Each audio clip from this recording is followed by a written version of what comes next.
Hey everyone, DJ Creativity here.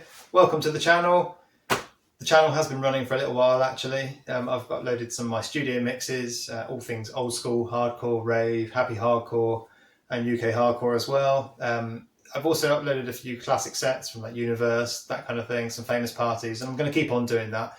But today is the first in a series that I thought I'm going to start doing this, which is basically reviewing some of my favourite tracks, old school, hardcore, happy hardcore, etc. Now, first of all, I thought I was going to review on an individual track basis, but I realised that I had so many tunes that I'd probably die before I actually get to the end of doing them all. So we're actually going to review on a release basis, the actual vinyl. So the first tune we're going to review is going to take us way back to 1991. A time when I was just out raving all the time without a care in the world. Probably the best period really for old school in my opinion. It's kind of where it all began. And the tune is going to be Night in Motion by Cubic 22. And so here we have. Now actually it came out on two releases. The first one is here, which was on Big Time International, which was a Belgian label. And this one's a two-tracker. 45 RPM, you've got Night in Motion on the A side and In-Depth Creation on the B side. I really like these ones because the 45 RPM always had the loud pressing, so they're really good. It did then get picked up by XL Recordings, and typically in XL Recordings fashion, they added some extra mixes, which is great. You know, you get the extra tunes, but the quality was inferior because they pressed it at 33 RPM. So this one's actually got 4 mixes on it. It's got, let's have a little look. It's got the original mix and Nick's relocated remix, if you can see that. And then it's also on the B side, it's got the Battle Plan remix and the drum and bass plan. Interestingly, the Battle Plan remix has a sample on it. I'll say famous. It's got a sample on it that was actually sampled on another hardcore tune later in '93, or at the start of '93. So for the train spotters out there, see if you, I'll give you a little snippet here and see if you can spot which hardcore tune this was sampled on.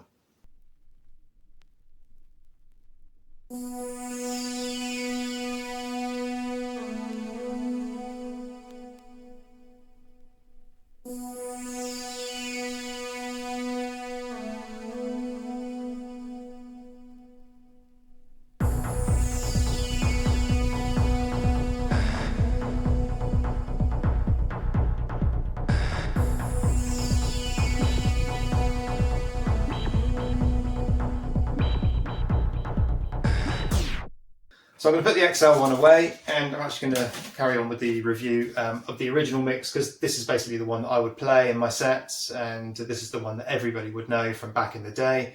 This was such a big tune that in actual fact it did even make it to the top of the pops, believe it or not. It didn't get to number 1, but it got to about number 15 or in the charts or something. And this tune, it was so famous at the time. It was played in all the clubs. I was down at Plymouth University, and it got played at Ritzy's, Charlie's, the Warehouse, all the clubs on Union Street, wherever you would go, the free parties, you know, all the raves. Huge tune. And let's get this one out so you can see.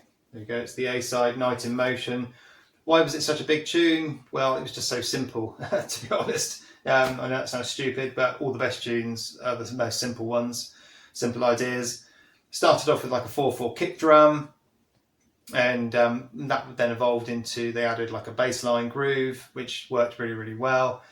They introduced the synth noise, which was some kind of like industrial synth noise. I'm not sure which synth that was created on, but it did work well. They had that looping for a little while. And then what they did quite well was they actually sort of transformed it. So they didn't stay with the 4/4 kick drum the whole time. They actually changed it up and introduced a breakbeat, which was pretty good. And a few extra synth lines as well. So there was about 2 or 3 different synth patterns going on at one point. But they all worked really well, sort of harmoniously together. And the fact that it evolved like that, it just kept it interesting, because you don't want the same synth line over and over again. You always want the music to kind of evolve, keep it interesting.